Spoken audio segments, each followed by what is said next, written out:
Assalamualaikum warahmatullahi wabarakatuh.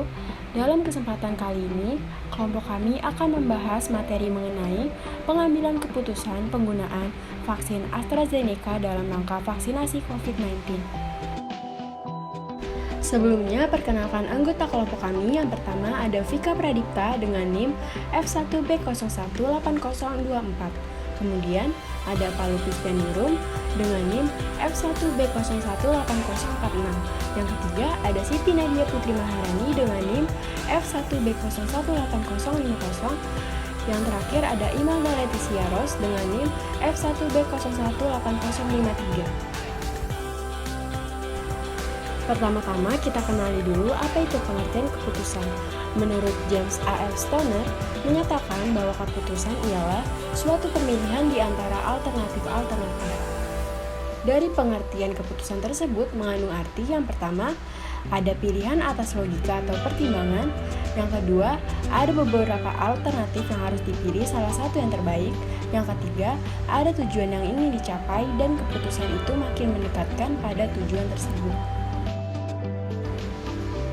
Kemudian mengenai pengambilan keputusan, menurut Siagian, pada hakikatnya pengambilan keputusan adalah suatu pendekatan yang sistematis terhadap suatu masalah yang dihadapi. Menurut Kusnadi, pengambilan keputusan adalah penetapan atau pemilihan suatu alternatif dari beberapa alternatif yang tersedia dengan memerhatikan kondisi internal maupun eksternal yang ada. Menurut Steiner, pengambilan keputusan didefinisikan sebagai suatu proses manusiawi yang didasari dan mencakup baik fenomena individu maupun sosial didasarkan pada premis nilai dan fakta. Latar belakang wabah pandemi COVID-19 di Indonesia yang masuk pada tahun 2020 hingga saat ini belum berakhir. Pemerintah melakukan berbagai upaya untuk menanggulangi masalah kesehatan yang menimpa Indonesia, termasuk mengadakan vaksinasi guna menekan kasus yang terus bertambah. Vaksinasi adalah pemberian vaksin antigen yang dapat merangsang pembentukan imunitas antibodi sistem imun di dalam tubuh. Pelaksanaan vaksinasi COVID-19 telah dilaksanakan sejak tanggal 13 Januari 2021 dengan target sasaran sebesar 181,5 juta orang. Sehubungan dengan telah tersedia jenis vaksin COVID-19 AstraZeneca di Indonesia, Kementerian Kesehatan melalui Ditjen Pencegahan dan Pengendalian Penyakit menerbitkan surat edaran nomor HK.2.2/11 nomor 841 tahun 2021 tentang informasi mengenai vaksin COVID-19 AstraZeneca. Selanjutnya adalah tujuan.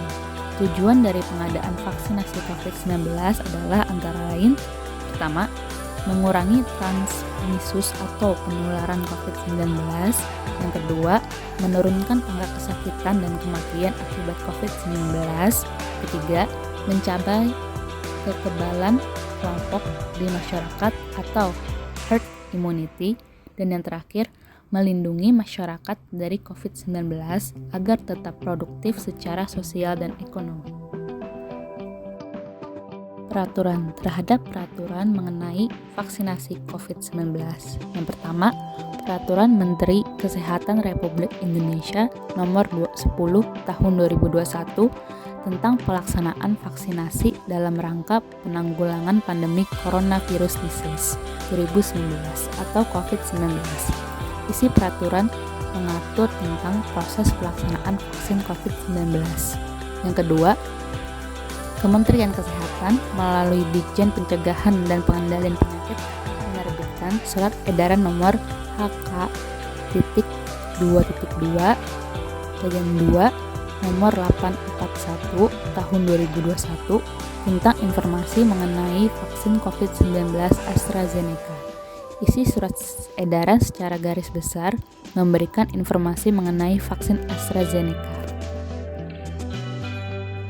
Peraturan yang ketiga adalah peraturan dari Fatwa MUI Nomor 14 Tahun 2001 tentang hukum penggunaan vaksin COVID-19 produk AstraZeneca menjelaskan bahwa vaksin AstraZeneca bersifat mubah atau diperbolehkan.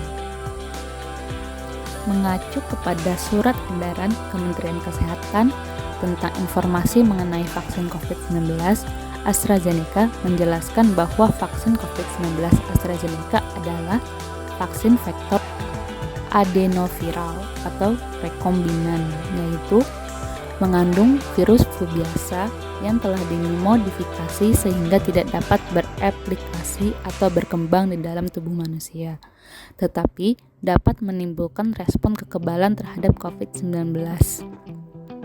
Vaksin ini merupakan hasil kerjasama antara Universitas Oxford dan AstraZeneca yang dikembangkan sejak Februari 2020. Vaksin AstraZeneca untuk COVID-19 telah menjalani uji klinis di Inggris, Brazil, dan Afrika Selatan. Vaksin ini memiliki nilai efikasi atau nilai efek perlindungan terhadap COVID-19 sebesar 63,09%. Vaksin AstraZeneca telah mendapat izin penggunaan darurat dari Badan Pengawas Obat dan Makanan atau BPOM pada tanggal 22 Februari 2021. Artinya, BPOM menjamin vaksin aman dan berkualitas. Indonesia telah mendapatkan dukungan vaksin COVID-19 AstraZeneca dari COVAX Facility. Vaksin diberikan kepada sasaran dengan usia minimal 18 tahun sebanyak 2 dosis dengan 0,5 ml setiap dosisnya. Interval pemberian vaksin dosis kedua adalah 8 hingga 12 minggu dari dosis pertama.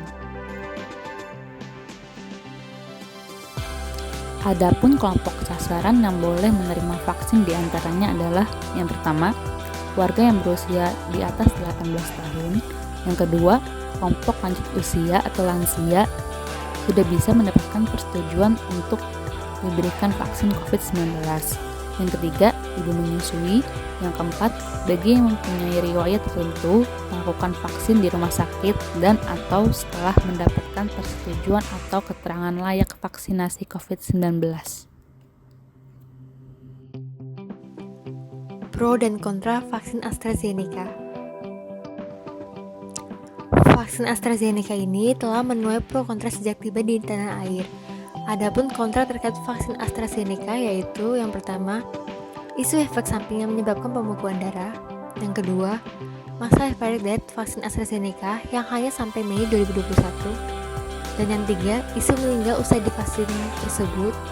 Dan yang keempat, keluarnya fatwa Majelis Ulama Indonesia yang menyatakan vaksin AstraZeneca haram karena dalam proses produksinya itu dulu memakai unsur dari babi, tapi bahwa mubah atau digunakan karena darurat kesehatan. Sehingga pernyataan dan isu tersebut dapat mempengaruhi keyakinan seseorang untuk mendapat vaksin COVID-19. Adapun hal yang menjadikan pemerintah mendukung akan vaksin ini, yaitu yang pertama, untuk menjawab keraguan dari masyarakat, pemerintah menghentikan sementara vaksin AstraZeneca untuk pengujian toksisitas dan sterilitas oleh BPOM demi memastikan keamanan vaksin tersebut. Dan yang kedua, Badan Pengawas Obat dan Makanan atau BPOM telah menerbitkan izin penggunaan darurat untuk vaksin AstraZeneca dan Majelis Ulama Indonesia sudah mengeluarkan fatwa bahwa vaksin ini halal untuk digunakan. Dan yang ketiga, European Medicines Agency atau EMA mengatakan bahwa indikasi adanya pembekuan darah dengan penurunan jumlah trombosit setelah disuntikan vaksin AstraZeneca tersebut merupakan kasus yang sangat jarang terjadi, yaitu hanya pada 1 dari 100 orang yang divaksinasi. Dan yang keempat, EMA dan WHO menyebutkan bahwa manfaat dari vaksin AstraZeneca untuk mencegah COVID-19 masih lebih besar daripada resiko efek sampingnya.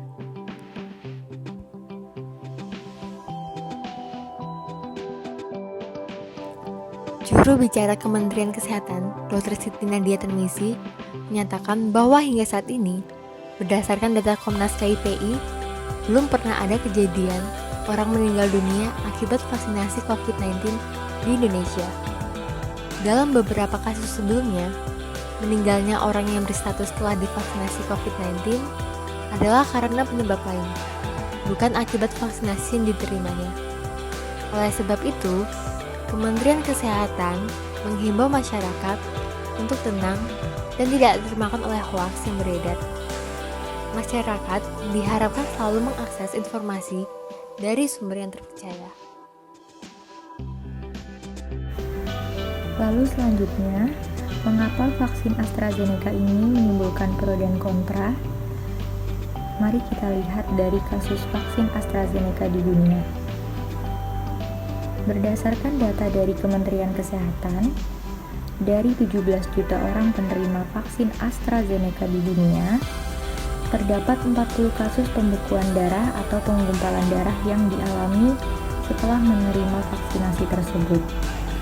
Kasus tersebut berdampak pada adanya keputusan penghentian sementara vaksin AstraZeneca di 17 negara di dunia, termasuk di Indonesia. Keputusan itu diambil karena kasus penggumpalan darah pasca vaksinasi AstraZeneca di beberapa negara terus bertambah. Setelah melihat bagaimana kasus-kasus penggumpalan darah yang dialami oleh beberapa orang di dunia pasca vaksinasi AstraZeneca ini, yang menjadi pertanyaan adalah bagaimana kasusnya di Indonesia? Dilansir dari media berita kompas.com, ada sebanyak 3 orang dilaporkan meninggal setelah divaksin AstraZeneca ini. Namun, hal ini diklarifikasi oleh Ketua Komisi Nasional Kejadian Ikutan Pasca Imunisasi atau Komnas KIPI, Irawan Safari. Beliau mengklarifikasi bahwa 3 kasus kematian tersebut bukan akibat dari vaksin AstraZeneca secara langsung. Dari ketiga kasus tersebut, kasus pertama tidak bisa diidentifikasi penyebabnya. Hasil temuan dari kasus pertama tidak bisa diidentifikasi penyebab secara langsungnya adalah karena vaksin AstraZeneca ini. Lalu kasus kedua penyebabnya juga bukan karena vaksin AstraZeneca ini, melainkan karena radang paru-paru. Dan kasus ketiga setelah dilakukan pemeriksaan, ternyata juga ditemukan penyebab meninggalnya bukan akibat vaksin AstraZeneca ini, melainkan karena orang tersebut terpapar COVID dengan gejala yang berat. Sekian materi dari kelompok kami, terima kasih atas perhatiannya.